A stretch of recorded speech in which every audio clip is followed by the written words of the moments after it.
hold on, real quick. Oops.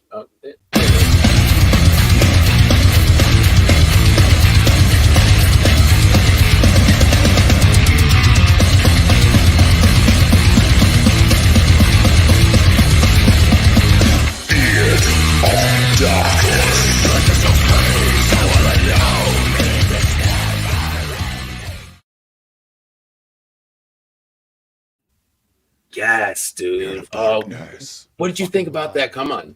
Dude, that was raucous. I love it. Oh my gosh. Every time I get so pumped up. Thank you. Oh, Welcome dude. to Beard of Darkness Book Reviews. I was talking to my buddy here. I'll introduce him in a second. You all know who he is. Come on now. Just I'm so glad to. We'll get into it. Adrian M. Gibson, my man, author of Mushroom Blues. We're finally doing this, brother. We're finally doing this, man. I'm so happy to see you, and I'm so excited to be here. We're gonna talk mushrooms and all this kind of fun shit, but Yes, it's good. It's good, man. We had this plan for a while. You're gonna be part of my original launch bro. tour, my book tour. I use So you as an I'm so example. excited. Yeah, I use you as an example, as a good example. I tell people like certain people come to a reviewer like, "Hey, I have this thing coming out in 2 months." I'm like, "Man, Adrian Gibson had this planned out for a year, dude. Like, he had No, his shit I together." had my tour for like my whole tour was like 2 months, dude. Yeah, incredible. And I can. We're gonna bring up a couple points that where that sort of planning pays off, dude. Absolutely. And it helps that you were kind of in the space, like Yeah. you knew kind of what you needed to do to market your books. So Hmm. um real quick, Just want to say shout out to Tim McKay in the chat. You are a fun guy, sir. he is. He is, man. And You're he's got some fun. man. You're just like always in the chat, and I'm always happy to see your name pop up. Kindles and Kicks. Dude, I hope you read it on the book alone. he's Can got the new I? Yeezys, right? Oh yeah. Can I just show you this? This is the Oh, hardcover.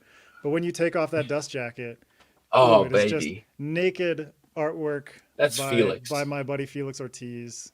Just so Yes, good, dude. man.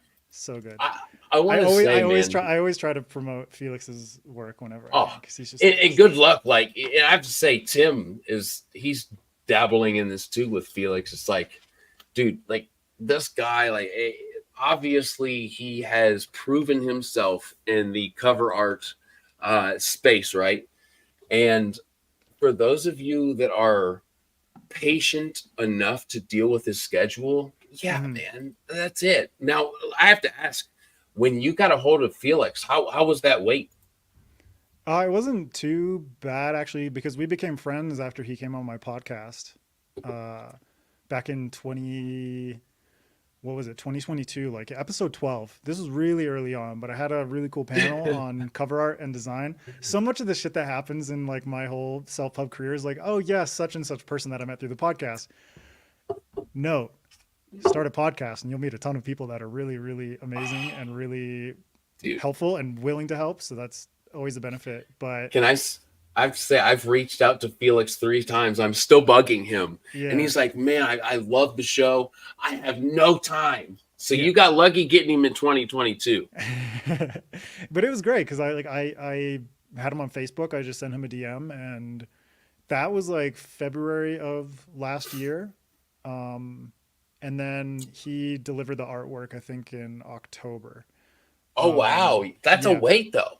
yeah. But like I kind of went into it not knowing what his weight would be, so I was like, that timeline is actually perfect. And then it came to a point where we had enough conversations about my plans for the future, like my writing plans and everything like that. And so I have this Fungalverse shared universe, and Felix basically told me like, send me your full proposed schedule for the books in this universe, and I will note you down for all of them. So my entire Fungalverse is going to be with Felix until like Dude, fucking 2020 like 9 or 2030 or something like that's that. I'm So so excited. Not in the just it's like Felix, but that you have that planned out, man. yeah. Like there's certain authors, especially like me, kind of being somewhat new in the indie scene, if you will. Still, just a couple years. Well, I have to look back. I feel like I have to celebrate my 1 year. I have to do like a thing coming up because it's You been one definitely do. year. Yeah, right. I have to do that. When's your anniversary? So I think it was, what is it now? We're in we're in May. So I believe it was June or July of last year that I Okay. started. Yeah, so it's coming up. Um Dude, and I'm you very gotta celebrate those little victories, you know? it is. Yeah, especially with a new channel. You see guys like Yeah. Daniel B Green, it's like he's 500,000 deep. Yeah. Like you only hit those like huge. The milestones become greater and greater, but farther and farther away, Yes, you know? John, my guy, I have to say, beards and mushrooms, no Beards and better than. mushrooms. I have to say, man, one of the coolest thing was getting an email from Adrian when I had like very first started the channel, and I'm like, holy shit, somebody knows of my channel and they want to plan ahead and like be like, yes, dude, that gives me inspiration, still does. Your beard speaks volumes, my friend. I told him I don't change my background very often. It's usually says Spirit of Darkness live back here. Yeah. I had to show some love for the mushrooms because Can around I here, yeah, just shout out to Matt's wife for making the graphic for this episode. And also shout out to yes, my wife for buying me this amazing t-shirt. I'm gonna stand up right yes, here.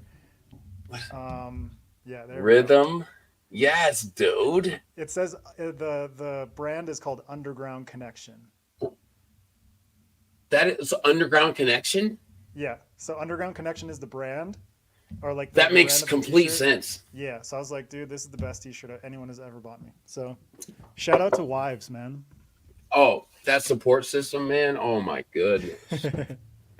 I tell my wife all the time, it's like you have no idea like what she does. She knows she's smart. She's a graphic designer. She does her thing during the day and like takes my thumbnails to a whole nother level. Sometimes it's me. Very often it's her. Mhm. That just she gets it. She does her thing and she's very smart with it. Me, not so much. Um, I'm Hi, gonna throw some Louise. fun comments up real quick because we've got some lovely, amazing people. My guy E.L. Montague, it's all pretty badass. Yes. Um, Kindles and Kicks. I think you started your channel on June. Yes, dude, that's amazing. You know that. Oh Thank my you. god. Thank you. So yeah, Uh, mid-June, get that shit going. Best I will. Spider-Man video game. Ooh, damn. I have not played Spider-Man 2. I will say, but I have played the first one and Miles Morales. I kind of like Miles Morales just for like the conciseness of the story, but also the ways that Miles Morales handles as a Spider-Man, like gameplay wise versus Peter Parker. I'm kind of more into like the sloppy Spider-Man as opposed to like Peter Parker, who's a little bit more polished. I'm like, fuck that, dude. Let's mess this up a bit. Dude, like the earliest like new Spider-Man. I remind me. I was born in '90. Are we similar in age? I'm 91, so yeah. Okay, 91. Oh, dude, Mhm. you're younger than me. Oh my gosh. I thought we were the same age, or you were a little bit older. You act like you're older. You've got this thing under wraps, dude. Um, yeah. But I want you to know. I've always acted older than I am. So I love that though, dude. That's perfect because the Spider-Man with what's his face where they're like upside down kissing. It's the with girl. yeah, with the movie, the Sam Raimi movie with Yes, Toby Maguire. Yeah, Tobey Maguire. yeah. Yes, And that who's is. Kirsten Dunst First, was you got it. yeah, You got it, she dude. was Of MJ. course you Yeah, do. yeah. That was like huge. Like I remember watching that movie and just like I understand why people like Spider-Man now. Hmm. And I sometimes I don't give myself that credit because I say, which is true. I started reading books, fantasy books, and let's see, I'm 30 after 34 in November, 29. Yeah, so like 5 years. Hmm. But then I think of Harry Potter, huge influence on me. We read that in third grade, dude, Miss Yeah. Cuvion, and then watched that movie when I was young. Um, I, you find yourself like having a lot of influence. I found myself having a lot of influence. I didn't think about it first. Yeah. So I mean, yeah. I think influence is one of those things like from MJ and I doing SFF Addicts, but like also like what I've done before and like TBR Con and everything, like every author that I've ever met, it's like we had this very particular conversation with J.S. Lewis, author of The Last Watch, and Mhm. she's amazing, like such a great woman, and we talked about how the mind is just this like sponge and it just absorbs everything. But it's not until you take on an endeavor like writing a book that you realize how much certain influence affected you, where you will just like your mind will convert from a sponge into a blender, and then that blender's like cap will pop off and like everything will fly all over the fucking kitchen, just like a giant spew of inspiration. And whatever ends up sticking in your book, there are so many things you won't realize, like this came from this and this came from this, and this is something that happened to me like 20 years ago, and this is something that I watched like 25 years ago, and somehow your mind retains it, and you're able to kind of like rekindle those experiences through the act of like creative conversion. And I love it so much. It's so wild how the mind works. It is. It's very fascinating. It's something that if I could go back, I always had a fascination with like psychology. I really did. Yeah. But this kind of pushes past like psychology. It is psychology, like it encompassing psychology. It This is. is getting more into like neuroscience. Yes, Um, it's very because it's like yes. delving into the ways in which the brain functions on like a conscious and a subconscious level. Ah, And that's why like writing is so cool, because it taps into parts of the brain. Like I would love for someone to just like, it probably exists, but for someone who's painting, for someone who's writing, that their brain is connected to an MRI machine and they're able to sort of like track the ways in which different parts of the brain are activated during a really intense creative process, because the I brain love just that. like lights up in ways that you have no idea. And there are so many things that happen in Mushroom Blues where I'm like, this is just, it came from like the ether of God knows fucking where. Like, I don't know where it came from. It just happened. You know what I mean? Where okay, a couple things. I'm not going to start where I typically start because of that comment. When did you start this idea of mushroom blues? Like, how long ago did this start for you? This particular book was just like a year. Um, Really? yeah. So it's basically like February. I'll start from earlier on. So it's like, I have just been obsessed with mushrooms for like my entire life, just Mhm. growing up in the forests of British Columbia.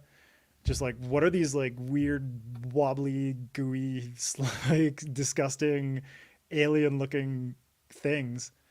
And I just kind of fell in love with them just based on like my curiosity, not being able to explain. It's like that difference between like uh, kind of mystery and rationality, and the curiosity kind of like piquing your interest enough to investigate the mystery, but then like nothing ever arriving at any sort of clear answer. And that was like me for so long. I'm like, mushrooms are just this mysterious thing for me for years and years and years. And then I got to the point where I was in university and I started reading books about it. I started reading books about mycology, um, about foraging. I got really into cooking, and so cooking mushrooms was definitely Oh, like incorporated. Like I just love fell it. in love with cooking in university because I lived with one of my roommates was a chef. So, and then I worked at a restaurant where I met a ton of really cool people, like Nicholas Eames and I met at that restaurant. Oh, wow. I met a bunch of different people who I'm friends with to this day. Kings of the Wild, man. Yeah, and they just like invigorated my passion for food and mushrooms. Like, I just love how mushrooms can be incorporated into cuisine. Dude, And so that just kind of like made that mystery a little bit more clear bit by bit. And from there, I started dabbling more in psychedelics and things like that, and sort of exploring like a broader spectrum of what mushrooms are able to offer in terms of like their ecological benefit, their sort of like application in cuisine, psychedelics, and the way that that affects consciousness and subconsciousness, and all these different things. And dude. throughout my 20s, like I just became more and more obsessed with mushrooms. And writing was something that like I'd always dabbled in, but kind of failed at like, constantly. It Mhm. was like, I'm super good at ideation, Yeah. um, but it takes a very special thing for me to follow through and make that idea a reality. And Hmm. so um when I was younger, like I was always drawing like sort of like fan comics and stuff like that. And then in my 20s I was writing attempting to write like short stories and starting a novel but like never getting very far. And this just like I don't know, it like after reading Jeff Vandermeer's books, specifically Finch, which is book 3 in the Ambergris trilogy, that I was like, wait, there's a fantasy book out there that is noir and it has mushroom people in it. What in the fuck is going on? And Dude. I started reading more Vandermeer. Like Annihilation is the book that made me decide like I want to become a professional writer. That book changed me. Like Ah, the book is about change. It's about the transformation of this main character, the biologist. But as a reader, it transformed me, and that is the power of literature. You know what I mean? That made me realize like I want to be able to write a story one day that someone reads and they have such a visceral experience that it stays with them. And it took me a while to get to the point where I was like, I'm confident enough to start writing my own stuff. And it was basically like 6 years ago, um, when I was a tattoo artist and I was doing a lot of illustration, and my mind is very visual. It kind of churns in a visual manner before anything else sort of arrives. And so, like this illustration here, this is Koji. He was the first character in the Fungalverse that I drew. mhm. Um, I can throw it up on screen if you want me to actually. Yeah, throw it up, dude. Um, Hell and yeah. so for me, it was like a lot of okay, I wanna create this world, like I wanna create this world of mushrooms and mushroom people, and I want it to be sort of like a parable for things that are happening in the real world. I was blown away But with that. thank you. But this is like the earliest iteration. And my original idea was like I'm gonna write about someone who's sort of like a nameless outsider who is exploring this world for the first time and use that as a way for the people who are reading to think about ways in which the world could be different, whether it's like societally, whether it's culturally, whether it's engineering, architecture, food, all these different things. But then I just spent like 2 years world building and drawing, and I'll show this one right now. I love it when people know how to use StreamYard. So this There is it is. Koji. This is the first illustration, the first character I ever did for the Fungalverse. I This is love that picture. I go back to that picture so often when I'm reading. so that is older Koji because I didn't start the Fungalverse with Mushroom Blues. It was basically like I had this world. I have tons and tons of illustration, like folders of illustrations, He does. where I'm just like imagining what this world would be like, and at the same time, I'm like attempting to write stuff here and there, but it was always very fledgling, and it took me a long time to be like, this isn't working, and it's not the world; it's my approach to the story. And Mhm. so that's when I started my first book, Spore City, which is actually going to be my second book that I released. But That's wicked, though, yeah, so it's dude. like I wrote Spore City and just went through that whole process, and it took me so long because I was learning like everything about writing. I was like, dude, this is like so much more difficult than I ever imagined. But I became better at it.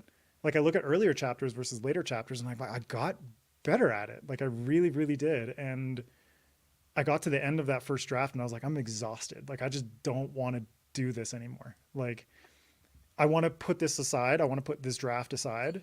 And during that drafting process, I was kind of like experimenting with other stuff. And you know how like Ryan Cahill and other indie authors have like sort of like a newsletter giveaway kind of Yeah. thing. Like I think Ryan's got like the fall Yeah. ebook. Yep. So I was like, I outlined a newsletter novella basically. And I was like, this is going to be a prequel. It's going to be set 30 years before Spore City. And it's going to be like police procedural, noir kind of vibes. And so after I finished Spore City, I was like, I need to take a break from this, but I don't want to leave this world. And so I looked at that outline and it was like 14 chapters. Hmm. But then I basically like deconstructed the entire outline and was like, this is me being like a fucking idiot. Like, this is not 14 chapters worth of material right here. Hmm. I could break up every one of those chapters, and there's like two, three, four scenes within every one. And Wow. so I broke that thing down. Like, I removed all the chapters and basically just laid out all the scenes and used that as the basis to start Mushroom Blues. And so that was in January of last year. And then I looked at it and I was like, this is actually really cool. I can do something with this. And then in February, I contacted Felix, and that's when I started on my first draft of it. And then I published it in March of this year. So, That's impressive because let me tell you guys, very early in that process, Adrian reached out to me, and it's incredible. Like, you knew what you were going to do. Like, there was no question, and you did that. Like, mm-hmm. hey, this is a while in advance. I want a spot to talk about it on your channel. I was very new. So having that sort of plan kind of laid out is very impressive to me. A guy that has trouble planning ahead like a day. Um, what I do say, I want to say though, is like the police procedural is attractive to so many people. Mm-hmm. Like, my wife is not what you would call a fantasy reader. There are some that she'll dip into, and this will be one of them. Like, just because of that, but it brings a fantasy element to it that you don't know really how it's going to be incorporated until Mm-hmm. you start it. And it's so beautiful as you begin to learn how things are incorporated. And I'm not going to ruin anything, but dude, mushrooms are badass. Like, if you learn, They're so you cool. don't have to learn a lot. You really don't, to kind of understand where Adrian's coming from, with adding that kind of perspective to this story. Um, but man, it makes all the difference. I actually figured this out basically, like talking to Stephen Orion. Um, because He's a we did great it. dude. Yeah, he's like, shout out to him. He's amazing. Author of The Coward, The Warrior. He's got a new book coming out in like just a few weeks. Yep. Um, so I was doing an interview for his channel, but we obviously pre-recorded it. So it was like, we did that interview in, I think, early February, and it released later that month or in early March, like closer to the release of the book. And it was talking to him that I realized like I had accidentally done something very specific with genre. And you said like your wife is really into police procedurals, but not Yeah, necessarily fantasy or sci-fi. that's her. She's Um, signing in my kid's account, but that's her. Hi, thank you for the graphic. I appreciate it. Um, Yes. so that sort of route in police procedurals. Think about some of the biggest TV shows that exist, like longest running Yes. TV shows, NCIS, CSI, what like what's the NYPD one? Blues, like, Criminal Minds. These shows have been around forever. yeah. And that's because they have a consistent framework and a consistent release and a consistent just everything. There's like an expectation that someone can get from sitting down and turning on an episode of CSI and knowing more or less the beats that they're going to be able to kind of foresee. And there are still going to be like little mysteries that they're going to have to kind of solve as a viewer, as a participant. And so what I accidentally did, like I didn't think about it consciously while I was running. I was like, I like laid this foundation of, yes, I am a mushroom. My entire insides is just mycelium. Um, what I did was like I laid a foundation of a genre that people are really familiar with, police procedurals, murder mysteries, noir, like these sort of genre frameworks that people can kind of understand because they know like I'm in a police procedural. I have a crime scene. I have investigation. I have interrogations. I have interactions with the police force, maybe like a police commissioner or chief or what have you. There are certain setbacks that you can expect. There are certain hurdles that the protagonist has to overcome. And so I did all of those things. I didn't take every single beat. I just took the beats that worked for this particular story. And then I use that as like a familiar sort of like baseline for people. It's like MJ, my co-host on SFF Addicts, calls it like the lodestone. It's basically Mm, like your lodestone throughout the narrative that you have like, okay, not every single chapter is going to be exactly what you expect, but there's going to be things that keep you sort of connected to the familiar along the way. And all throughout that gives me the ability to like microdose you with like world building, with mushrooms, with dude. character, with all this different kind of stuff. The weird shit that if I just like bombarded you with it from the beginning where you didn't have anything to connect to, it would be a lot more difficult to process. But because I had the police procedural, I was able to be like, okay, here's a little like sprinkle of like spores, here's a little like like psilocybin just like in your face, just like Yes, lay that out very not sparingly but very judiciously. you did it in an order in which I found so. With me, I have a decent knowledge of mycology. Like I studied a little bit of it in college. Like, but even me, like kind of being somewhat ignorant to the whole world of mushrooms and how fungus comes to be. Hmm. Um, you start with this washing up of a corpse, and that intrigues people, and Hmm. then you go a little bit deeper and then a little bit deeper, and it's nothing that I ever found myself feeling uncomfortable with as far as information. I never felt like, okay, Right. if I go a little bit deeper in the next chapter, I'm not going to lose anything. Right.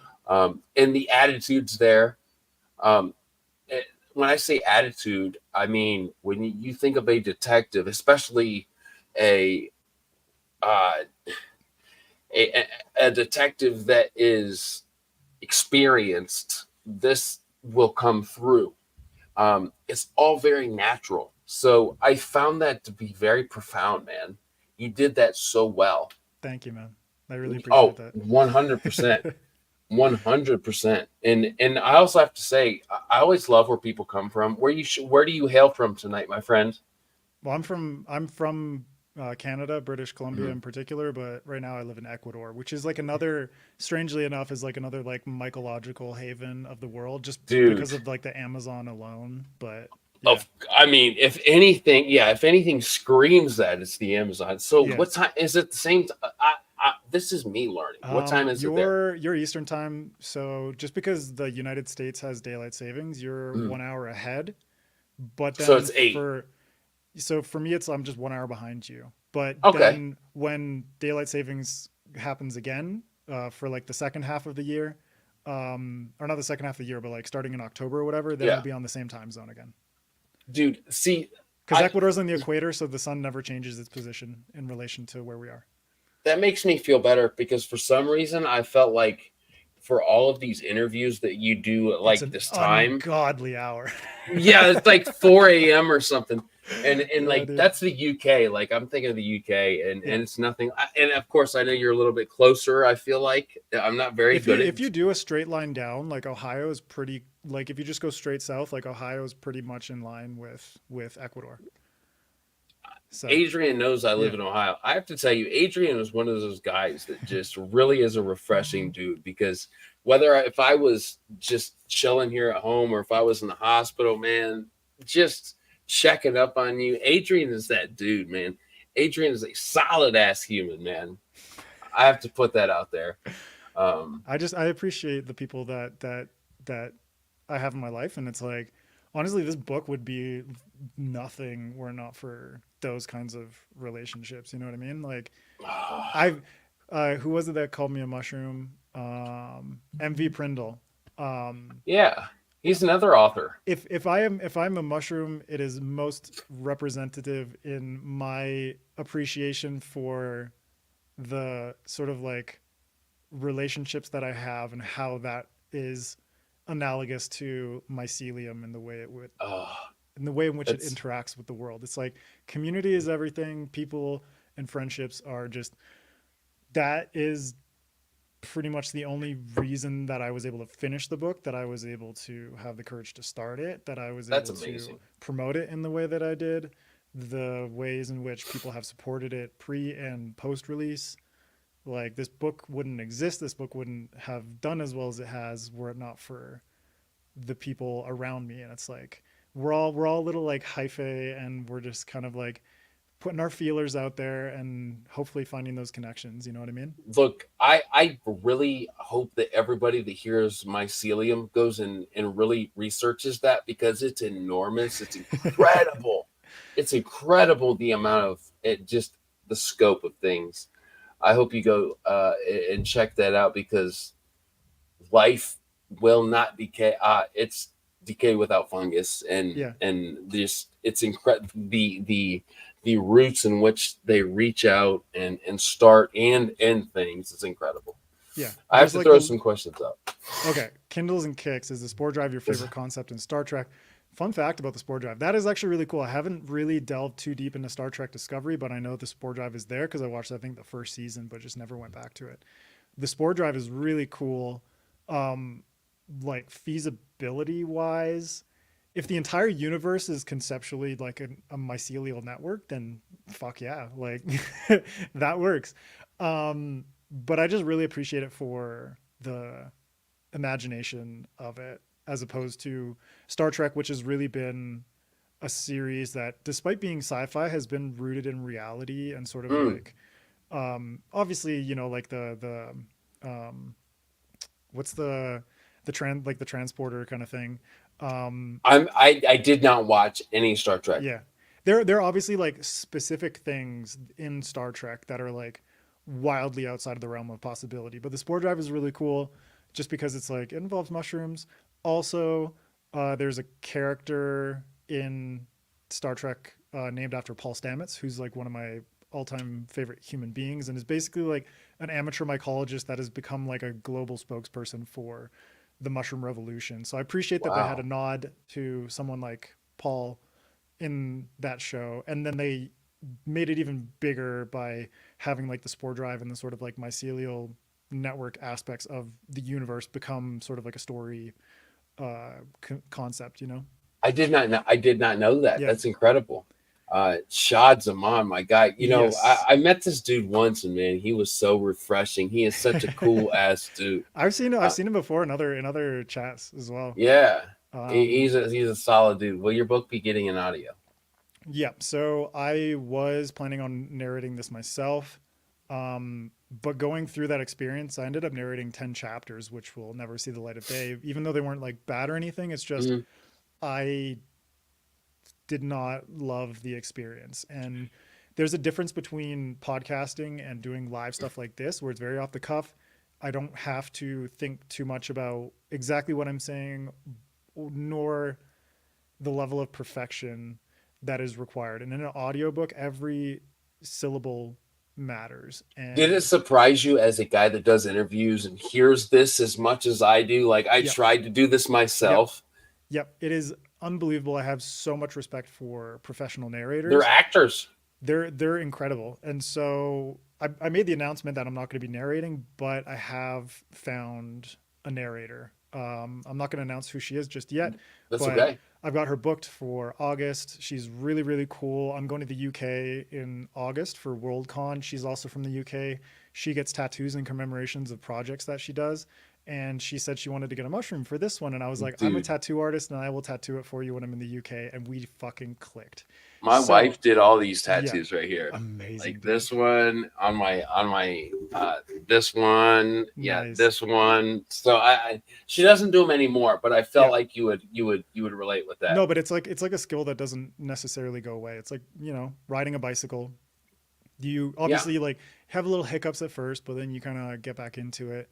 And so we just clicked, like this narrator and I really, really clicked. And I heard samples of her work on Audible and I was like, you are the voice of Henrietta as she exists in my head.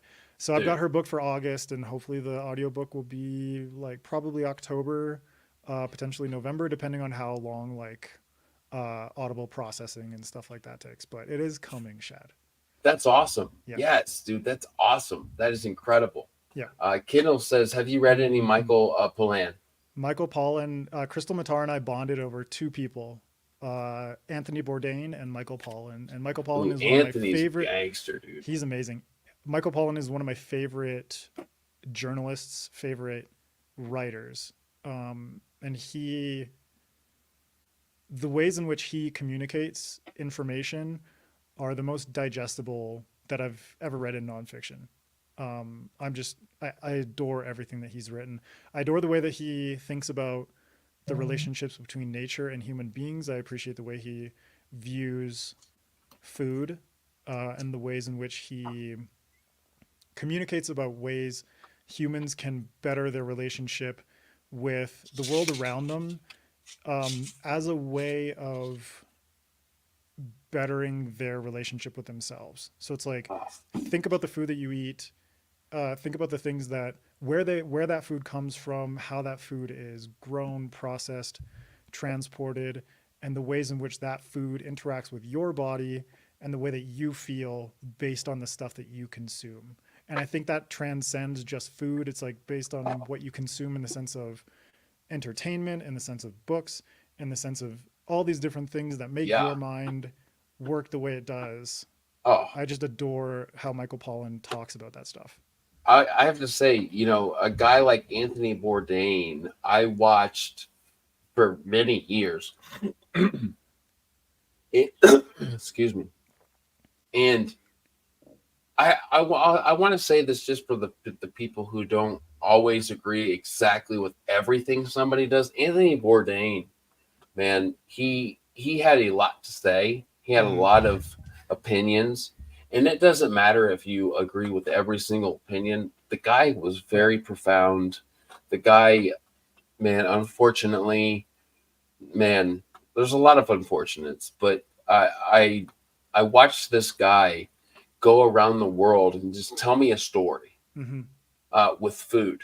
And Yeah. and I wanted to ask you, Adrian, have you tried? Because I'm a huge mushroom lover. I love stuffed mushrooms, portobello mushrooms, but I've never tried what they would like those super expensive like truffles Okay. that like pigs find in France and stuff like Mm-hmm. that. Have you ever tried? Yeah. So I've had both white and black truffles uh, in Spain and Italy. Is where I had them. Mm-hmm. They're amazing. Like if you ever had the opportunity to travel to a country like that, Mm-hmm. go to a food market. Just go to a fresh food market Mm-hmm. and see what you can stumble across. Because if you ever hold a truffle or just like see it like on a food stall stand, like on a shelf or whatever, you can just smell it. It's like Oh, it is potent. But when it's on a plate, the thing is like I appreciate the way it's incorporated into cuisine because there's something really profound about understanding balance. Excuse me. mm-hmm. Understanding balance in so many aspects of life. But when it comes to cuisine, it's like you have to find the right balance of ingredients in order for the flavors to accentuate each other, but also for certain flavors not to uh, sort of like overwhelm your palate if it's too Yeah. salty, if it's too sweet. Uh, Fats are accentuated by salts and stuff like that. Mm-hmm. Something like truffle, if it's used very sparingly, it adds so much to a dish. And it's like a Oh, very, very dude. simple dish. Like the dish that I had in Italy, one of my best friends is from the Amalfi Coast, which is just south Mm. of Naples. Positano, Amalfi, all these beautiful, beautiful coastal cities. It was like a pasta carbonara Oh, with very, very light sort of like shavings of black truffle, yeah, and dude. that just like blew this plate Speaking my up. It was language, so bro. good, so good. And so for me, it's like storytelling is very similar. Like you can really overdo it. You have to be very sparing. It's like dumping a bunch of black truffle on that plate is like a exposition info dump, you know? Mm.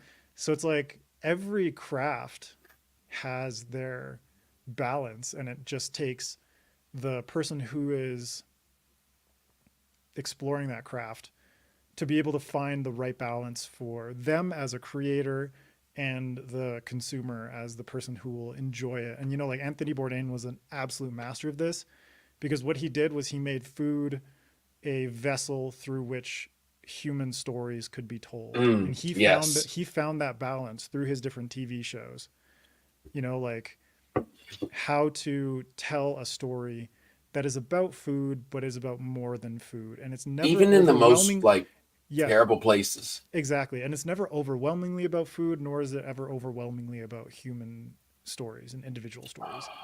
So Dude. balance is everything, man. And I'm just like, I'm really appreciative of when people take that into account and really think thoughtfully about the thing that they're creating, not just the creation itself, but the person who will enjoy it, the person who will consume it, the person who will receive it.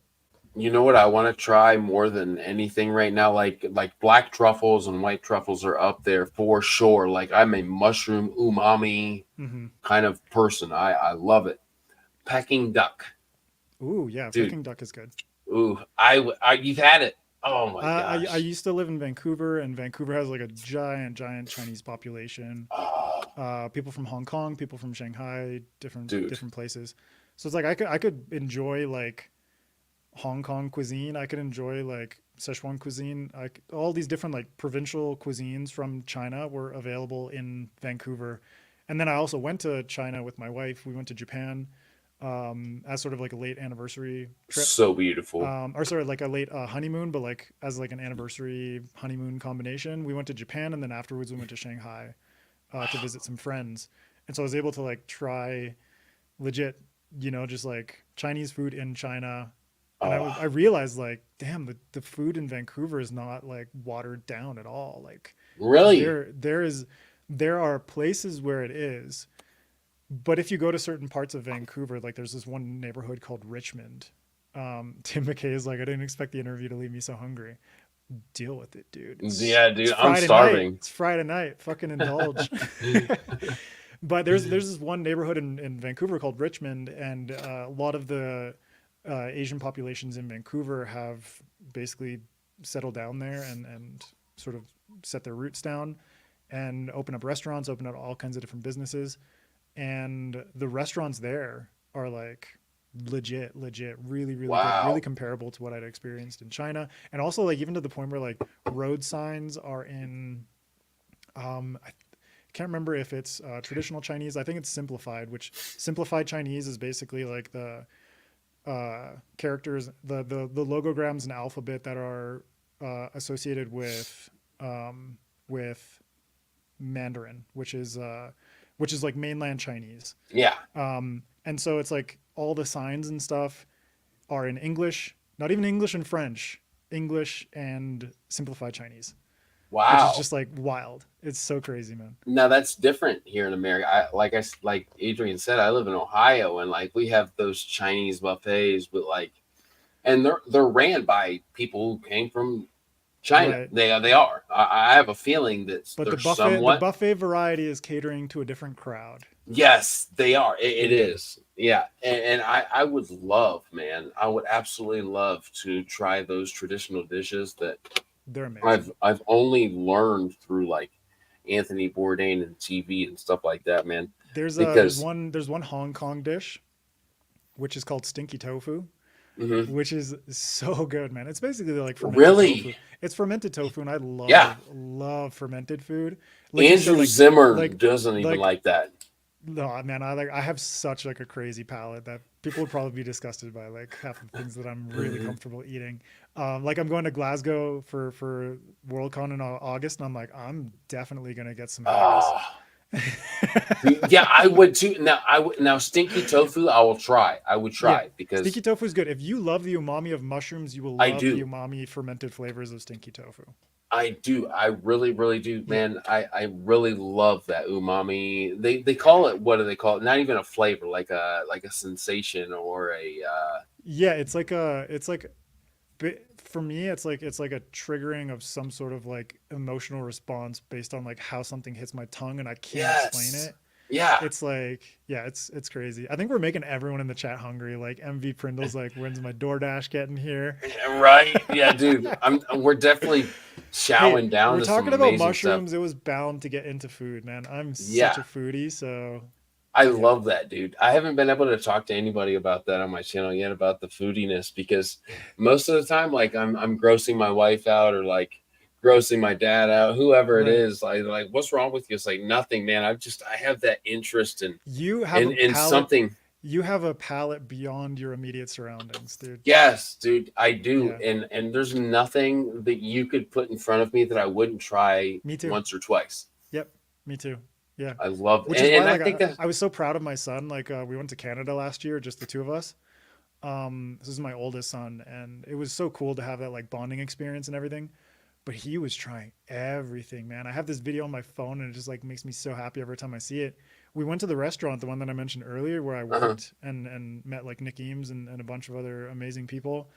We went to that restaurant with one of my best friends, where we met there, and we just like ordered a bunch of food. Like my parents were there, and my son, Wow. and me and my friend were like, let's order some oysters, because the oysters in British Columbia are Yes. incredible. So we ordered some oysters, and I told my son, like, do you want to try this? And he was like, okay. And he tried it, and he put it in his mouth, and I'm so proud of him. He did not Raw spit oysters. raw oyster. Yep. Yeah, I dude. didn't give him like a whole one. I gave him like a chunk of Mm, it. mm. Um, he didn't spit it out. He didn't vomit. And what he ended up doing, he didn't like it, but I was so proud. He said it in Spanish. His face just kind of twisted like this. He was like, It's the texture. but the thing he said next like made my life. He just no me gusta. And I was like, dude, Okay. yeah. He's like, in Spanish, I don't like Yeah, it. I But don't he like it. swallowed it afterwards. He didn't spit it out. He didn't vomit or anything. He's just like no me gusta. And then after that, immediately after, he's like ate like fresh salmon and prawns. And I'm like, dude, you are my child. Oh, I love dude, this. yes. And for us in the U.S., it's like for prawns, like I am a shrimp lover. I I really am. I'm love just them into too. shrimp, no matter what kind of shrimp. Also, crawdads are really good. Like there's a way to eat them. It's a Louisiana thing. It's like you suck the juices from the head, this Yep. time from the Because tail. the brain has good stuff in it. That's got lots of Oh, good nutrients in it. You always it got to suck that does. brain out. Yes, dude. Oh man, I love that because again, I haven't been able to talk like foodie type things with, not that I didn't think I could, but like I knew this about you. Um, but I think that when it comes to oysters, I'm a fan of. I haven't really had a lot of raw oysters, but I've had a Hmm. lot of Like what fried you would call oysters, or like like fried oysters or what's the baked. sandwich called? Like oyster poor boys. Yes, yes, in Yep. Louisiana, yes, Yep. sir. Or like yeah, they call them like po' boys, and it's just kind of like a little bit of everything. Hmm. Alligators, okay. Um, I would love. I would love. I swordfish. would love to try alligator. It's pretty tough, man. I can There's not a lot imagine of it being fat. like really lean meat. Yeah, Yeah. they're not fatties. Now I like a bit of meat with some fat on it, and Yeah. like when it comes to bacon, man, like half cook it because like when it comes to bacon, I love the chewiness of the fat. I really do. It's good for your Um, jaw. uh, I guess. Just working those jaw muscles, man. This is Exactly, my dude. exercise for the day. Just, So exactly, oh my dude. god. So when you sat down and write this book, like what would you consider to be your writing process? Are you an outliner? It's really it's really difficult to like pinpoint Hmm. exactly what it Let's is. hear it. So like when I outline something, it's like I do like to outline.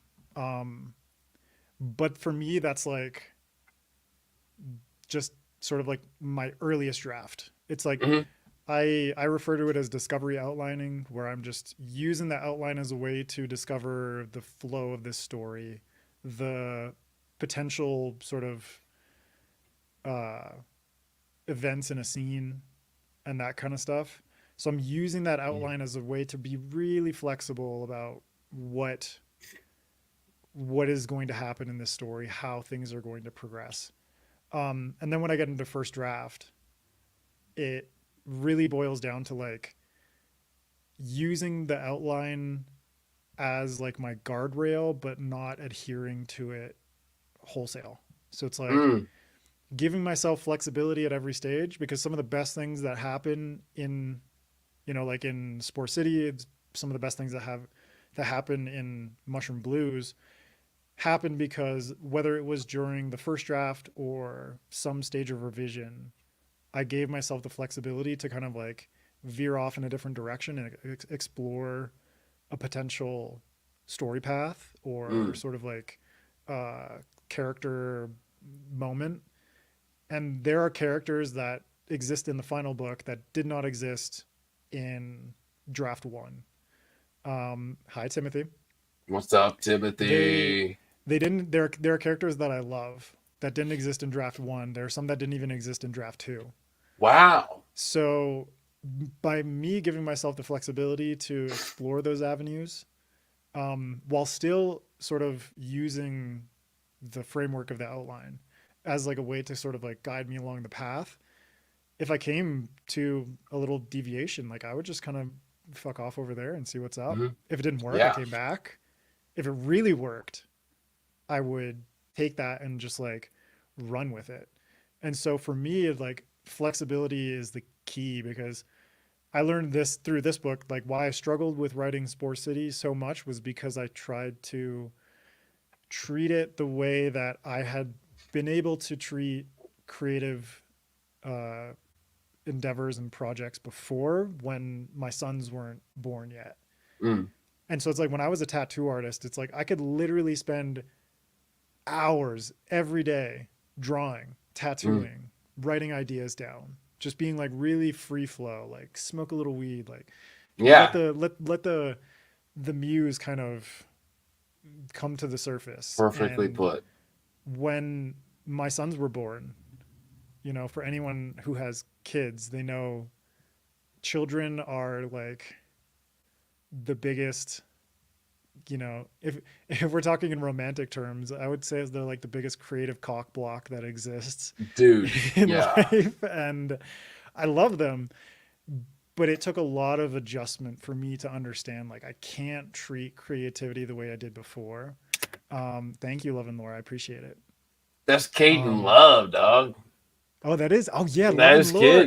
That's Caden. Dr. Love. Dr. Love's in the building. Yeah, buddy. No, I totally forgot he started his new YouTube He channel. did, dude. And he got Um, 100 followers before I fuck even yeah. blinked, man. Fucker. Yeah. Shout out Dr. Love, my boy. Um, before I when I had before I had kids, I just I could be more sort of free flow and I didn't have to think about time constraints and stuff like that. But then after I had kids, which coincidentally it's like, oh, I have kids and then I start a podcast and decide I'm going to actually write this book. Like, Mm. hooray. Hooray for me. Well, there's a part to But that that had to inspire you, right? yeah, for sure. Like the act of creating a human being is very much like the act of creating a book. Ah, And now you have two there's so kids. many, yeah. So I got two now. And Hmm. for me, it was like, I've written so much, just like jotting notes down on my phone. Um, you know, like in the kitchen, like while they're eating dinner or, you know, while my son is napping, like literally on my lap. You know, I've got like a lap child and I've got a laptop and I'm just kind of like using any time of that I can. Like if it's 15 minutes, if it's 5, if it's an hour, like I just used all the time that I was able to I'm write. laughing because And it's so much different than me. Me and my wife had 4 kids in a row, yeah. and we were like, at like 2, we're done, and then Yeah, after 4, we're like, when the hell did these other 2 arrive? right. Like, You're in like a time loop now, dude. oh, dude, yeah, I think it's amazing, man. It's Yeah. incredible. So for me, it's like it's taking advantage of any and every moment because I can't wait for the muse to arrive. I have to basically like I had to put myself in the mindset like I need to be able to summon the muse regardless of the That situation. word to me is something that changed my life just recently because I just recently learned what that meant. Will you explain it to the people? Basically, like I would equate muse to inspiration. Um, you can personify it by saying like you know there are certain artists, you know, like Picasso, Mm. his who kind of embodied his inspiration in his lovers, for instance. Oh yeah, dude, for um sure. where it's like physical people who inspired him to create things. And whether that's through like just them existing, whether that's through the conversations that they have with you and the ways in which they invigorate your mind. Mm. But that can, the muse can basically be applied to anything that gives you inspiration. And Ah, for me, it's like there's not like a fixed thing. Like I think having kids as like a concept and an experience was muse like for me. sure. But I couldn't pinpoint exactly what about it inspired me so much. I think what happened was it forced me to understand that inspiration is not something that I can wait around and expect to just arrive. Inspiration is something that I have to create and seek Ooh, just as much as you know a person can invigorate me with their conversation.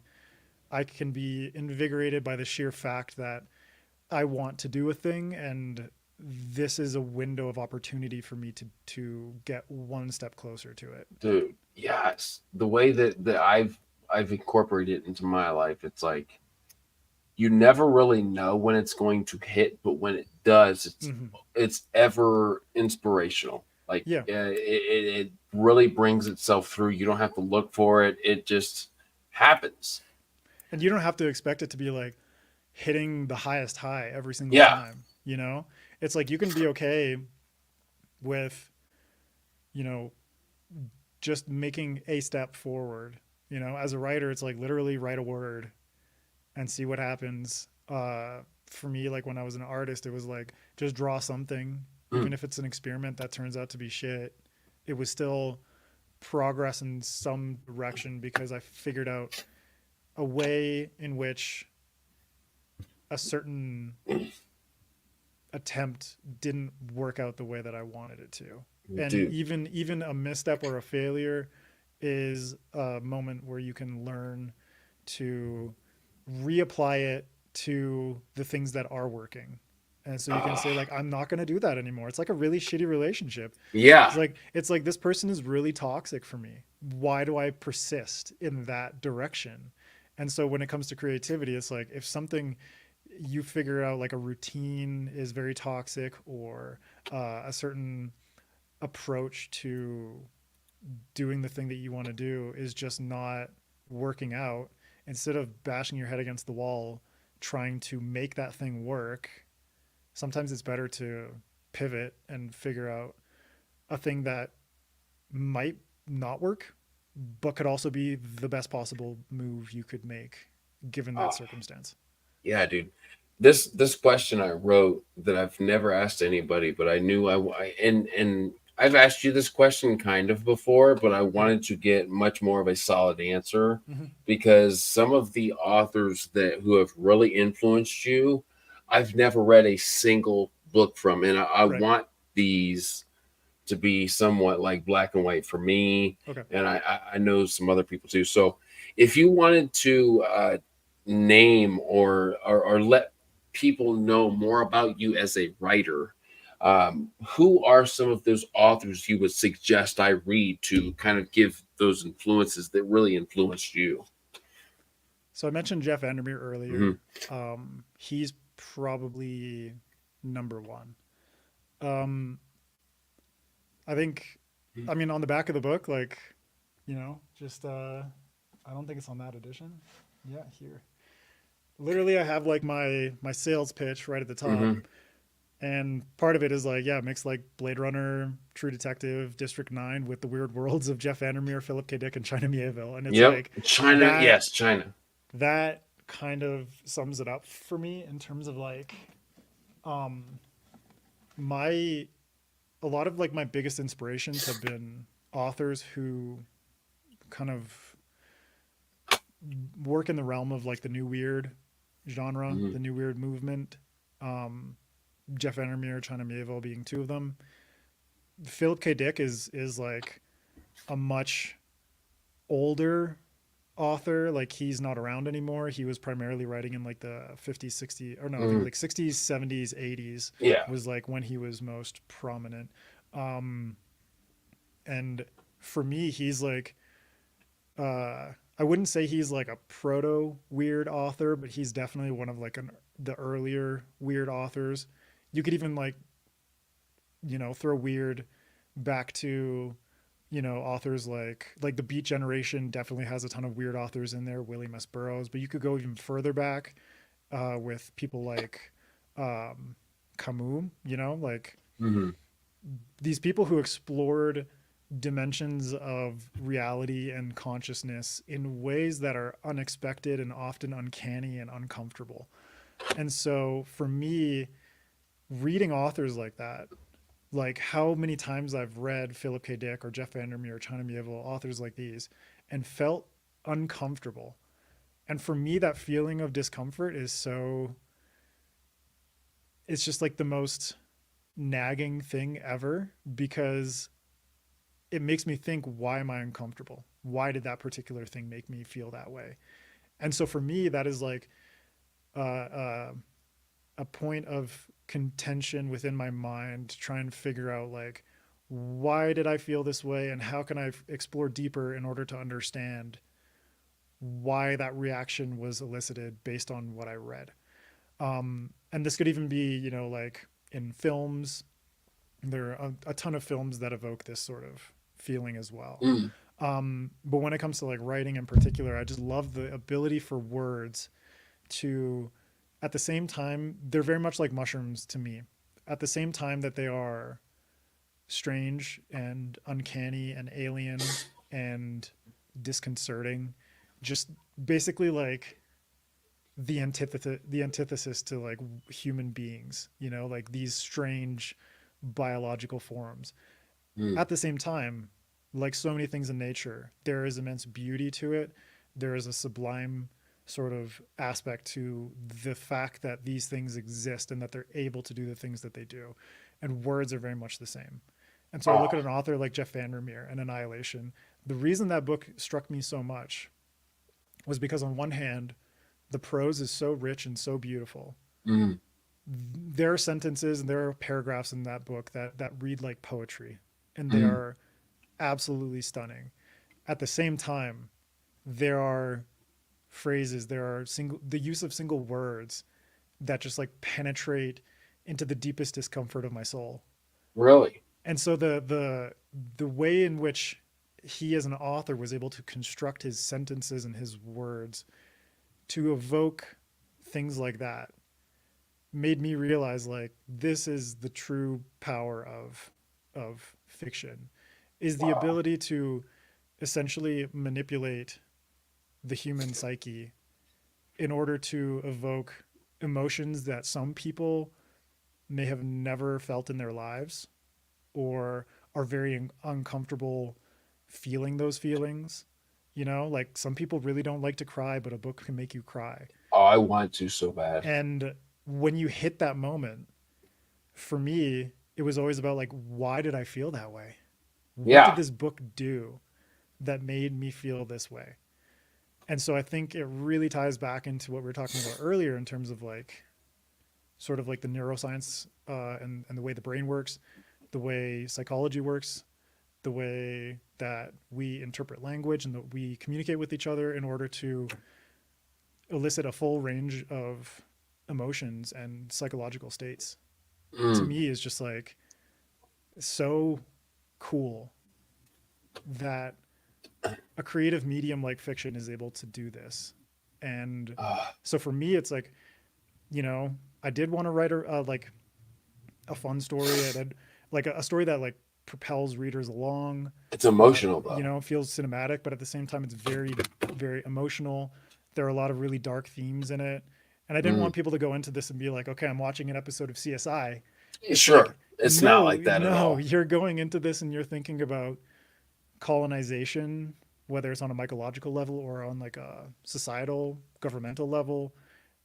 You'll be thinking about alcoholism and drug addiction Mm. and recovery. You'll be thinking about, you know, children and Bro, abuse the and drug addiction hit home with me so much. Like I've been through that. Like mhm, me, I was a homeless heroin drug addict in my past. yeah. So to kind of hit those themes, man, It brings it to the human level, and Hmm. now that I'm over that, even more so. Yeah, because you can look at it in hindsight, and it still elicits a reaction from you. Yeah, But even more so because you experienced it firsthand, dude. and so it's like so many of these things that fiction and stories in general can tell Uh, really propellant, really exciting stories. They can provide you with this narrative that keeps you wanting to read more. yeah, But at the same time, it's like you are being, like I was talking about earlier, like microdose world building, microdose, etc. Like you're like this is like microdose emotion that you are yeah. being fed in some ways that are quite unconscious because fiction is so good at diffusing sort of subtextual themes that It's don't necessarily have to be like preached to the reader. It can be part of the immersion, part of the story, and when you get sort of those moments where things hit extra hard, mm, depending on the skill of the author, yeah. it can be incredibly powerful for the reader and incredibly powerful for their perception of the story and the characters and everything that they're experiencing. Which is something like I think you have more than the average person, a lot more than the average person. The scope of like as a human that has kind of experienced those range of emotions, there were those small points where I think a lot of people will very much relate to, Mm-hmm. that I felt that in those specific moments I also felt huge relation to, that everybody I think in their own way will find a relation to. Mm-hmm. It's not something so specific that that nobody like. There's not going to be a person that reads this novel where they can't relate to a specific moment, because as an individual we go through those times, whether it's with a relationship or drug addiction or gosh, what's the word, abuse, or whatever it is for you as an individual, I think will be very rewarding, beneficial. um, yeah, I don't know. I just felt myself relating to a lot of different points, uh, as an individual, to Mm-hmm. many different aspects of this novel. Thanks, man. I hope that That makes I me hope super that makes it. happy. Yeah, dude. And I've been through it. Like, you know, whether it was drug addiction or a divorce, or those certain emotions that are evoked through certain topics, that you kind of get a beginner's feel for Mm-hmm. throughout the novel. I don't feel that it's so diverse that it's going to leave anybody like, what does that mean? It's so relatable that I think everybody will find, oh, I can totally relate with that. Mm-hmm. And yeah, because that's kind of like my approach for characters is no two characters are wholly alike. Like everybody's got their individual ambitions, their individual experiences, their ways of kind of like comporting themselves and talking and how Yeah, they relate to everything around them. Everyone's got their own traumas, their there's own hard yeah, asses, yeah. there's There's hard asses, softers. there's softer people, but at the same time, like this is a book about mushrooms, and I've had multiple people ask me like, I don't like mushrooms or like mushrooms gross me out. Like, would I want to read this book? And I'm like, maybe, but at the same time, like the main character, Henrietta Hoffman, she's mycophobic and she is kind of disgusted by mushrooms. And Yeah, there are points where she is confronted by the fact that like she's viscerally disgusted by the things that she's experiencing. And so even for someone yes. who's mycophobic, they might be able to relate to this because it's like their experience is partially represented in the fact that this main character themselves is like going through this experience. I honestly, and I'm not just saying this because I have Adrian M Gibson on the show. Like, I'm being 100% honest, and another reason that I really relate to Adrian is I don't see, even if like mushrooms or something like new to you, how they work, how things decay, like the topics that come up in this novel, the different areas of action, the different kind of um, these different kind of acts of personality, whether it's with this character, that character, like I don't see myself even as a young man not being able to relate with a lot of this book. So don't let don't let the fact that Don't let we're mushrooms turn talking you about away. mushrooms deter you from reading. It's really not. People who are obsessed with mushrooms are going to get it. Like, Hmm. but those who are somewhat new to it aren't not going to get it. Like 100%. And I felt that throughout the whole book.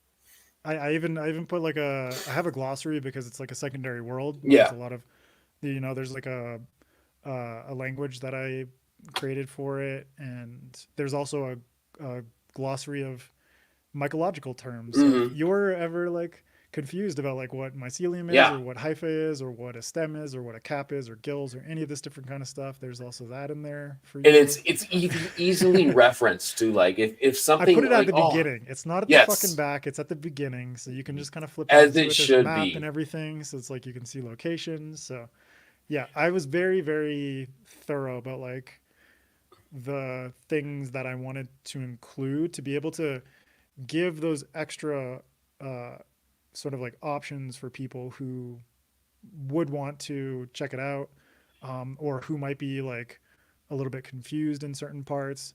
It was It really won't cool. be Like, for long. yeah, yeah. Like it was so great. Like I had an email chain going with my uncle recently, and I sent him a copy of the book, and he one of his first replies, he replied to me in Japanese, which is like the language that I created for it. And I'm like, dude, that is fucking That is brilliant. Thank awesome. you. Yeah. So I was How like, thanks, cool is man. that? That is so cool, right? Yeah, dude. It is. I'm gonna have to reply to you in an email like that right now. Like, I have to get that. I have to get that good now. Yeah. Um. So, oh my gosh, so many different points that I think are so like. So I'll just bring you into the world of a reviewer real quick. You Okay. know, you read, and of course you know this, my friend. SFFXI, UNMZ Coon blowing it up. Thanks, You man. know this. But when you talk to an author about their novel, having a taste of the novel is one thing, but really understanding, um, I don't know if it's like saying the different levels of a novel, or really what the author was going for. I don't know. I just bring my personal opinion, Hmm. or feel to the interview. And what I've noticed is a lot of the character feel, a lot of um, the what is the points in which the story will. Why can't I think of the name? Um, Plot points. A Okay. lot of the plot points that stuck out to me. I'm so glad that I took those the right way, because talking to you, it's like, man, a lot of the influences you had, a lot of the inspirations you had, kind of plays into the way that I read the novel, man. And it's so lovely to hear that I understood. Hmm. And I'm sure that that's cool to hear. Like, people who read your book are like, oh, I understand the way that you wrote this, the way Right. that you wanted to give me this feel or that feel. That's got to be the coolest thing, dude. Yeah. I mean, for me, it's like, yeah, like I've had that experience because I interview authors all the time. And I think the thing that authors really appreciate is that you've not only read the work, but you present them with like an honest question based on an honest response that you had to their Yes. work. And so it's like it doesn't necessarily have to be exactly their intention, because I've talked to authors in the past about this. Like, I feel this way myself. Like, I felt this way as a tattoo artist. Like, when I tattooed somebody, that was 50% of the journey, you know. I did my part.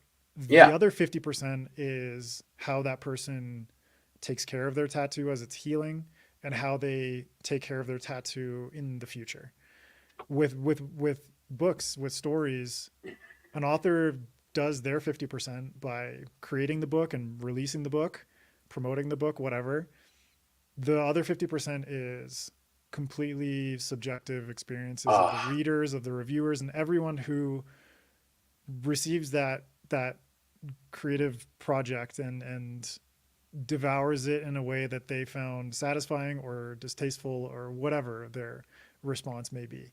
And so it's yeah. like you put that stuff out there. Like for me, I actually had one of my blurb authors tell me like that the story made them uncomfortable in a lot of points. Not like in a Okay. bad way. It's kind of like Hmm. discomfort in the way that I've been talking about it. Hmm. But they were asking me like what I thought. It wasn't like a negative or anything like that or a criticism. They were just asking like what I thought about the representations of the Japanese people and Hmm. how they are very clearly based on Japan and Japanese culture. Sure. And so this is something that I was very, very thoughtful about. And, there's a huge debate about cultural appropriation, cultural appreciation, that kind of stuff. But from my perspective, it's like I'm not giving anybody a surface level culture here. There are a ton of influences from Japan because it's a country that I love, a country that I've been Yes. to, a country that I've researched and just delved into on basis of their history, their food, their customs, all different kinds of things. And so for me, it's like the fungal people I feel are a really well-rounded, developed fictional race that clearly has its inspirations in Japanese people. And the fact that I'm putting them in circumstances where they're being subjugated, they're being mistreated, is not a reflection of how I feel about Japanese Right. people. It's not a reflection of um, how the people in the story um, should treat those people. Hmm. It's grounded in what does this situation and the ways in which these different systems and these different groups interact with each other tell us about human nature, about Ah, things like xenophobia and colonization and imperialism and militarism and all these yeah. different things, and how over the course of the story, like writing it, like Caden in the comments just said Koji Stan because like so many of the people that read this book adore Koji, Of and course. Koji is the fungal person that I showed everyone earlier. He's not a POV character, but he is like the secondary Hmm. main character. Yeah. So it's Yeah. like, Very much so. Supporting. and he is just like such a well thought out person to me. Like he feels real in my head and in my soul. And the fact that by the end of a story about humans and sort of like human fungal hybrid people, that a lot of readers find more humanity in the fungals than they do the humans was exactly the point. For me, it was all about, thank you, Ithra. Um, it was all about presenting a dire situation, and through the ways in which the fungal people interact as a society, the way they interact biologically, the way they interact on a grander scale versus like a lower sort of like individual scale, the ways in which they can reveal personality and humanity and connection and love despite the terrible things that are going on around them. Yes. And so for me, it's like I wasn't afraid about being criticized about like cultural appropriation or anything like that because I Hmm. put a ton of thought into it, and I was very Honest. I came from a place of love Mm. as opposed to a place of wanting to tell or preach a certain message. It was like all of it was rooted in connection and love, and that just kind of like spills through the fungal people. And Yeah. hopefully readers, like from what I've seen, like a lot of readers really connect to that because they're like, I love the fungal people, or I love the culture, or Koji's the best, he's my boy.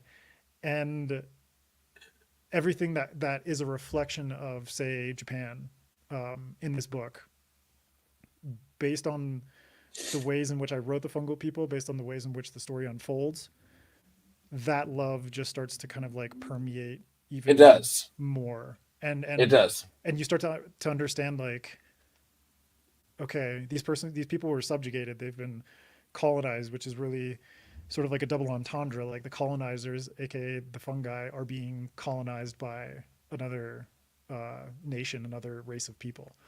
Um, the shit that they go through is really difficult to kind of Mm. swallow.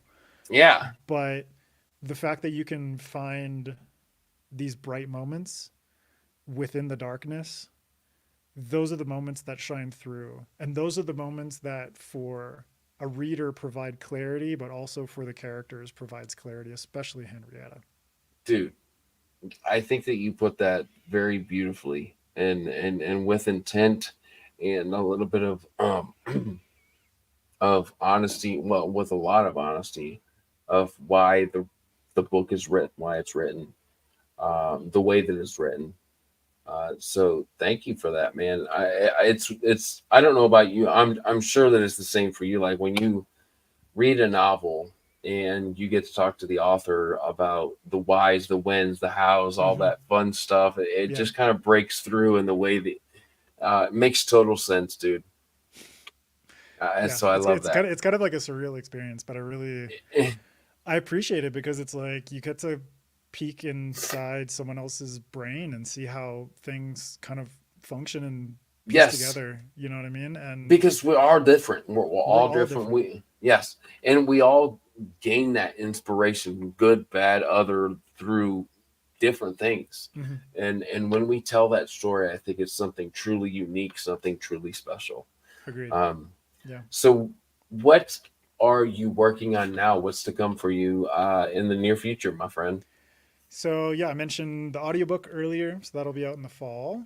And then there's some cool uh, secret project that I can't really related to mushroom, that is like about mushroom blues, but I can't reveal just yet. I got you. But that's also coming in the fall. Something we'll talk And about in the future. yeah, exactly. Then I've got Spore City, the first book that I wrote. I'm in the process of reworking it, and I'm gonna be releasing that as my next book. That will be set in the same world as Mushroom Blues, but it's the start of a different series. So it's set 30 years Okay. after, and that's the sort of the Kanoko trilogy, and that's much more like someone mentioned when I showed the picture, the illustration of Koji, how it looks kind of like Ghost in the Shell. I basically Yeah. describe it as like Ghost in the Shell meets the Greenbone Saga. Okay. So it's like a lot of more cyberpunk, a lot more tech, a lot more corporations, gangster crime families, Yeah, syndicate kind dude. of vibes. So I'm really, really excited about that Oh, one. you and And me I'm basically both. going to go back and forth. Like I'm going to release Spore City, and then I'll release the sequel to Mushroom Blues, and kind of go back and forth between those two. And then I've got a novelette kind of thing that I'm working Hmm. on. That'll be legit my newsletter giveaway this Yes. time. I promise. For somebody Um, who's been signed up for a while. yeah, so that one is called A Tale of Fish and Fungi, Okay. and that one I'm really really excited about it. It's basically like a down and out uh, sushi chef who has basically been like imprisoned as like the personal cook for a military leader, and some gangsters blackmail him into assassinating that military Yeah, leader. dude. So I'm Oh. really excited about that. That is kind of that story is kind of like my ode to Anthony Bourdain. Okay. I love So that.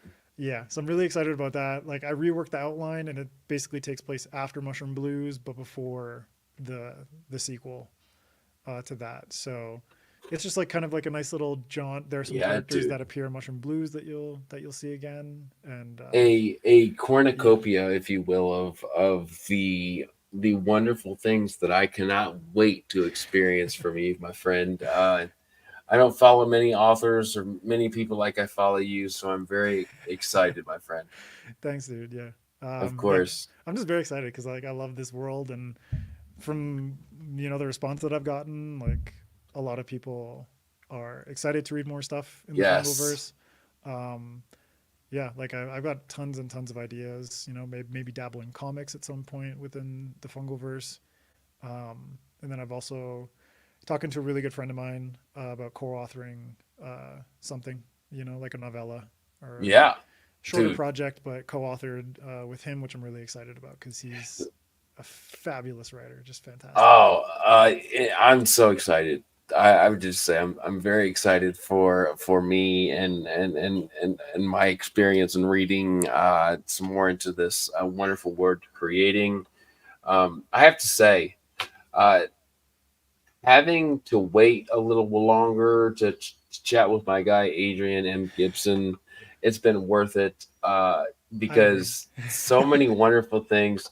And look, we get along on so many levels, but man, to actually talk about what you're doing truly brings me a lot of happiness, lots of inspiration for what I hope to do one day, man. So um, throughout this whole journey that you are on, I hope to be a part of it, whether it's just speaking with you, keeping up with you, uh, just growing that friendship, man. So I just really appreciate you coming on my channel. Finally, man, I know we've Thank had you. this kind of planned for a while. We're finally here. So I just wanted to say thank you.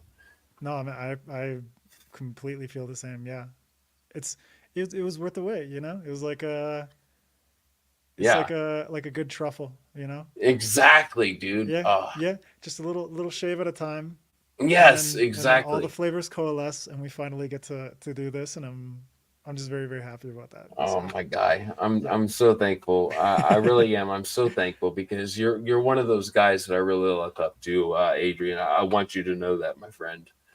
thank you, man. That So, means a lot. Adrian, you know how I feel about you and your writing. The guys that were here and gals that were here during the live, thank you so much. Thank you, everyone. Those that you will watch in the replay, thank you so much as well. I'm going to go kiss the babies and I'm going to finish Mushroom Blues. And I hope you do the same. So, Adrian, Yeah, thank you so much. There it is. And by the way, Adrian, I'm gonna get that. I'm gonna have to have you send me your what do they call this? The book plate. Yes, because oh yeah, I'm yeah. getting that hardcover, my friend. Oh It's so baby. beautiful. Yeah, I'll send you. Are you getting a bookplate edition, or you if you order a bookplate, I'll send you a book. Or if you order a hardcover, I'll send you a bookplate. All right, that works. That works. All right, guys. Thank you so much. We will Thank see you, you everyone. next time. Bye.